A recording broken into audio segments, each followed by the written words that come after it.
Hello, and welcome to Positive Lawyering, a series designed to help you harness science-backed insights from positive psychology to enjoy greater satisfaction and sustainable success in your life and law practice.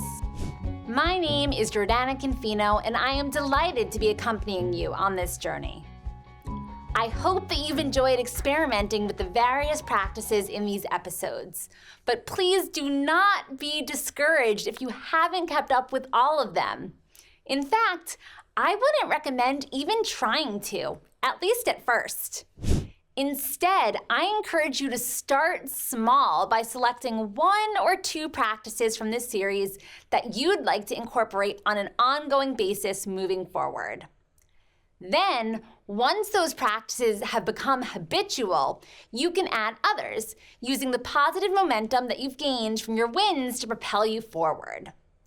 To aid you in this process, I thought that it might be helpful to conclude this series by sharing what New York Times best-selling author and habit expert James Clear identifies as the 4 laws of behavior change. Make it obvious, make it attractive, make it easy, and make it satisfying. Starting with law number 1, make it obvious.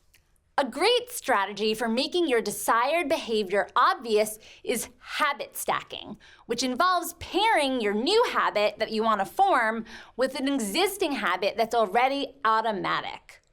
For instance, you could decide that after you brush your teeth each morning, you'll text a friend to let them know that you're thinking about them. Or that every time that you sit down at your computer, you'll take a mindful pause by focusing on your breath for 1 minute to ground yourself. How can you make your habit even more obvious? Place a cue in the environment of your existing habit to remind you of your new one. For instance, the way that I've made my gratitude practice stick is by pairing it with my morning coffee making ritual. Now, my morning coffee is non-negotiable. There is never a morning when I don't make it. And my coffee maker takes a full minute to warm up and brew, which is just enough time to jot down what I'm grateful for. I also leave a pen and Post-it notes immediately in front of the coffee maker to make this practice extra obvious. Moving on to the second law of behavior change, make it attractive. The more attractive something is, the more likely that you'll be motivated to repeat it regularly. So for example, if you're trying to build an exercise habit, you might limit watching your favorite TV show to when you're at the gym to make gym going more appealing. Or you could commit to not checking your email or social media feeds until after you've completed your morning meditation. How have I made my coffee gratitude pairing attractive? Well, using hot pink Post-it notes has definitely helped. But my brain has also come to associate listing my daily gratitudes with the satisfaction that accompanies savoring my morning coffee. And let's face it, there are a few things more attractive than that. Moving on to the third law of behavior change, make it easy. The less friction there is between you and your habit, the more likely you are to actually do it. So to make a new behavior stick, you want to make it as easy as possible to complete. This is another reason that I leave the pen and Post-its immediately beside my coffee maker, as I've learned that the time required to look for them can be enough to derail my practice on a morning when I'm stressed or lacking motivation.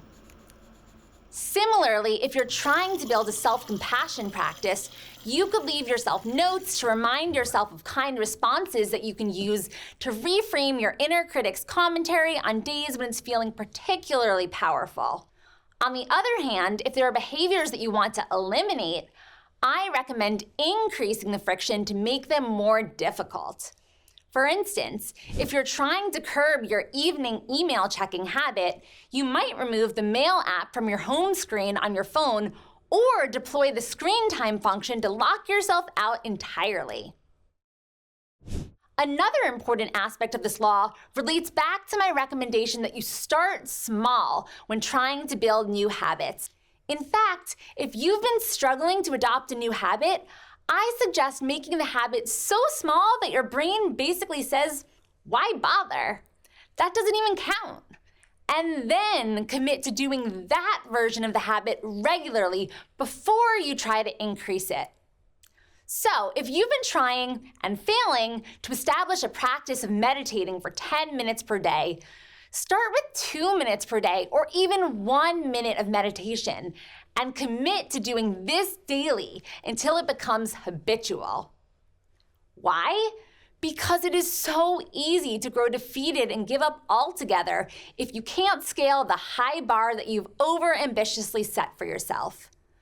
But by performing your new habit regularly, however briefly, you will be proving to your brain that you are capable of honoring your commitment to yourself. And this will give you the energy and momentum that you need to eventually build up the habit. Finally, we've come to the last law of behavior change. Make it satisfying.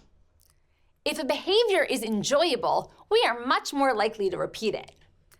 And perhaps, unfortunately, our brains have evolved to prioritize immediate rewards over delayed ones. This is why we're likely to prioritize the immediate reward of the pleasurable taste gained from eating chocolate over the long-term reward of feeling healthier if we maintain a nutritious diet.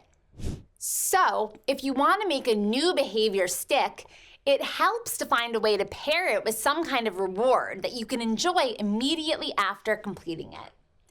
One easy way to do this: track your progress. It is amazing how satisfying it can be to give yourself a gold star or even just a check mark on the calendar once you've performed your new habit. And how accruing even a few such checks can incentivize you to keep at it so you don't break your streak. So get yourself a habit tracker, whether it's an electronic app, a paper calendar, or even just a sheet of paper on which you've written down the days of the week. The Dog of the Month calendar that I bought my husband, which I hung just above his bathroom sink to make it easy and obvious, has worked wonders in terms of helping him sustain his mindfulness habit. All right, my friend, we have officially made it to the conclusion of our final episode. To recap, I encourage you to think back on the various aspects of well-being we've explored in this series, and to select one area in which you would most immediately like to grow. Then, pick 1 or 2 exercises or habits that you'd like to commit to cultivate. Start small, track your wins, and celebrate them. Thank you so much for joining me for this final episode of the Positive Lawyering series. Please do not hesitate to reach out if you have any questions or to let me know how your experience goes when you implement these new habits. I would absolutely love to hear from you. Until then, take care, friend.